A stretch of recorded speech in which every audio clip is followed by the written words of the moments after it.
మీ ఎలాంటి వ్యాపార ప్రకటనలకైనా వెంటనే మా ఛానల్ సంప్రదించండి. ఓం నమ శివాయ నమః. ప్రజలందరికీ నమస్కారం. జూన్ మాసం 2026 మేషరాశి. మరి ఈ మేషరాశిలో ఉండవలసిన వాళ్ళందరికీ స్థితిగతులు ఎలా ఉన్నాయి, వాళ్ళ యోగ నక్షత్రం ఎంతవరకు వచ్చింది, వాళ్ళ జాతక బలం ఎంతవరకు వచ్చింది. మరి జాతక బలం అనేది చాలామంది చాలా విధానాలుగా చెప్తారు.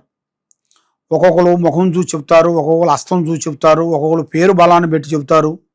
అలాగా రకరకాలుగా జ్యోతిష్యం అనేది చెబుతుంటారు. మరి జ్యోతిష్యం అంటే మనిషికి మూడో నేత్రం. అంటే ముందు జరగాల్సింది జాగ్రత్త, ఫలానా టైంలో ఫలానా ప్రాబ్లం రాబోతుంది, మరి ఫలానా టయానికి ఫలాంది సమస్య కొంచెం రాబోతుంది అనేది తెలుసుకునేదానికే జ్యోతిష్యం. మరి ఈ జ్యోతిష్యం గురించి చాలామంది ఈ నెల జూన్ నెలలో ఎలా ఉందా అనేది తెలుసుకోవాలని చాలామంది ఎదురు చూస్తున్నారు. మేషరాశి వాళ్ళకి అదృష్ట బలము, జీవిత బలము, స్థాన బలము, పూజ బలము. అనగా వాళ్ళకి చిన్న వయసు నుంచి ఎక్కడ పోయినా కూడా దైవ అనుగ్రహం అనేది వాళ్ళకి ఉంటుంది. మరి ఈ రాశిలో ఉండవలసిన వాళ్ళకి కష్టాలు ఎక్కువ, కష్టాలు బాధలు ఎక్కువగా ఉంటాయి. మరి ఎన్ని కష్టాలు ఎన్ని బాధలు పడతారో అంతకన్నా వాళ్ళు పదింతలు సుఖము, అంతా మనశ్శాంతి అనేది వాళ్ళకి కలుగుతుంది. మరి ఈ మేషరాశి వాళ్ళకి విద్యారంగంలో చూస్తే మంచి చదువు, విదేశాల ప్రయాణము, వీళ్ళకి మరి చదువు విషయాలలో కూడా చాలా వరకు జాగ్రత్తలు కొన్ని తీసుకోవాలి. తర్వాత వీళ్ళకి ఎక్కువగా జ్ఞాపక శక్తి అనేది కొంచెం బ్రేక్ అవుతుంటుంది. ఆ బ్రేక్ అయ్యే టయానికి వీళ్ళు కొంచెం జాగ్రత్త తీసుకొని ఆ ఎడ్యుకేషన్ గురించి, చదువు గురించి కొంచెం దాని మీద మైండ్ పెట్టినట్టుగైతే తప్పకుండా అభివృద్ధిగా వచ్చేస్తారు. ఏదైనా సరే పెద్దవాళ్ళు చెబుతారు, తొక్కితే రాయి మొక్కితే దేవుడు.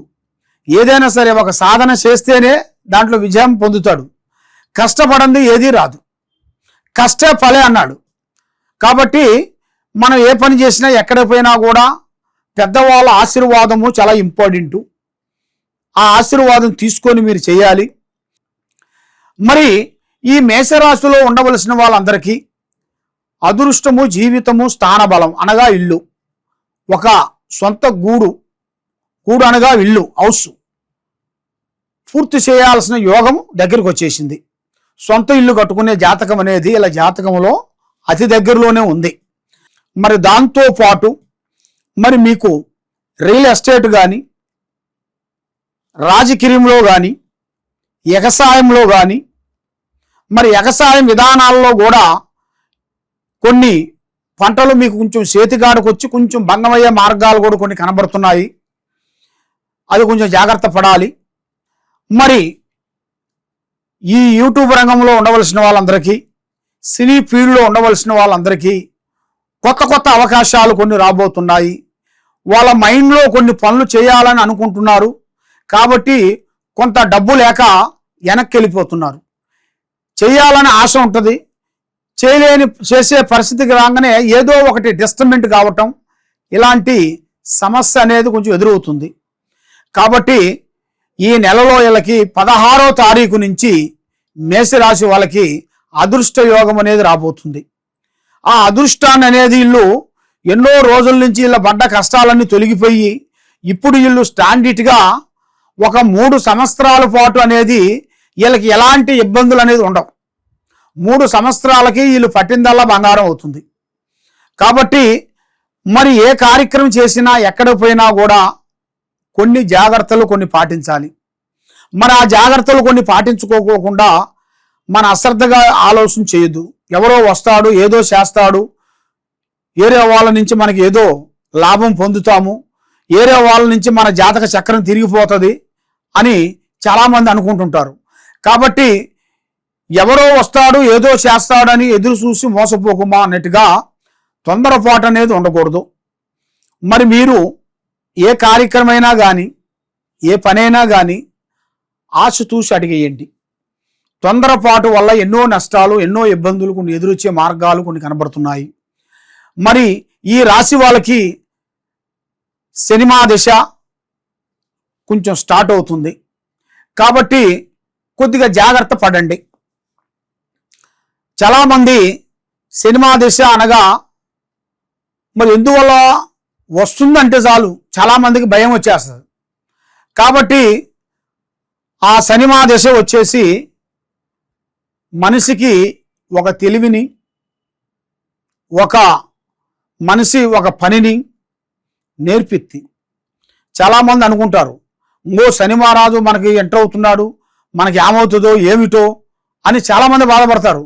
కానీ బాధపడాల్సిన పని లేదు. పని లేనివాడు కూడా పనికి వెళ్తాడు. మనిషికి ఎంత మద్దం ఉన్నా కూడా ఆ మద్దం అనేది పోతుంది, ఆ మైకం అనేది పోతుంది.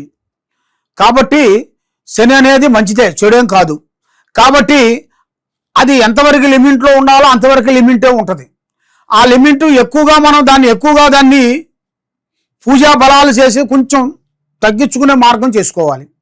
ఎక్కువైనా కొద్దీ సమస్య ఏమవుతుందంటే మీడియంలో పోయి మళ్ళీ ఎఫెక్ట్ కొడుతుంది.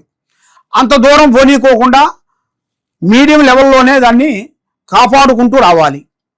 అలా వస్తేనే మీకు ఏ పనైనా కానీ, ఏ కార్యక్రమైనా కానీ, ఎక్కడ పోయినా కానీ మీకు అన్ని విధానాలుగా విజయవంతమయ్యే మార్గాలు కూడా చాలా వరకు కనబడుతున్నాయి. కాబట్టి డబ్బు విషయంలో ఒకరికి డబ్బులు ఇవ్వచ్చు, తెచ్చుకోవచ్చు. కానీ ఒకరికి నేను అంటూ ఆమీను జామీను పడొద్దండి. మరి మీరు చాలామంది డబ్బులు అప్పు రూపంలో ఇస్తుంటాం. ఇచ్చేటప్పుడు సంతోషంగా వాళ్ళు మన దగ్గరికి వచ్చి నాయనా దేవుడు నువ్వు అని అంటాడు. కాబట్టి మళ్ళీ మనం అవసరం వచ్చిన తర్వాత మనం అడిగితే మనల్ని ఎలా చూస్తాడంటే ఒక విశ్వ జంతువు మాత్రం చూస్తాడనమాట. విశ్వ జంతువు అంటే అది పెడితేనే మంచిది, పెట్టకపోతే సావు అన్నట్టుగా కొంతమంది ఆలోచనలు కొన్ని ఉంటాయి. కాబట్టి మీరు డబ్బులు ఇచ్చి బాధపడొద్దండి. డబ్బులు ఇవ్వక ముందే జాగ్రత్త పడండి. ఎవరికి ఇవ్వాలి, ఎవరు ఇవ్వకూడదు, అది ఎలాంటి కష్టాన్ని బట్టి ఇవ్వచ్చు. కష్టం అంటే ఆపద అంటే ఆటోమేటిక్గా హాస్పిటల్లో పడతాడు. జబ్బు, కొన్ని రోగాలు, ఇలాంటి కొన్ని సమస్యలు వచ్చినప్పుడు మనం దాని మీద మనం జాలి చూపించి ఇవ్వచ్చు. వాడు ఇచ్చినా ఒకటే, ఇవ్వబోయినా ఒకటే అనుకుంటాం, ఎందుకంటే ఆరోగ్యం బాగోలేదు కాబట్టి మంచి ఉన్నవాడు తీసుకొని వాడు బాగుపడి మళ్ళీ డబ్బులు అడగంగానే ఇప్పుడు డబ్బులు లేవని పోస్ట్ పోన్ చేస్తూనే ఉంటాడు. మరి డబ్బులు ఇవ్వటం ఎందుకు, వాడు చుట్టూ మనం తిరగటం ఎందుకు అని చాలామందికి చాలా సందేహాలు చాలా ఉన్నాయి. కాబట్టి మరి మీరు ఎక్కడికి పోయినా, ఏ పని చేసినా, ఎక్కడికి పోయినా కూడా తొందరపాటు అనేది ఉండకూడదు. ఆచితూచి అడిగేయండి. తొందరపాటు వల్ల ఎన్నో నష్టాలు, ఎన్నో ఇబ్బందులు ఎదురొచ్చే మార్గాలు కూడా కొన్ని కనబడుతున్నాయి.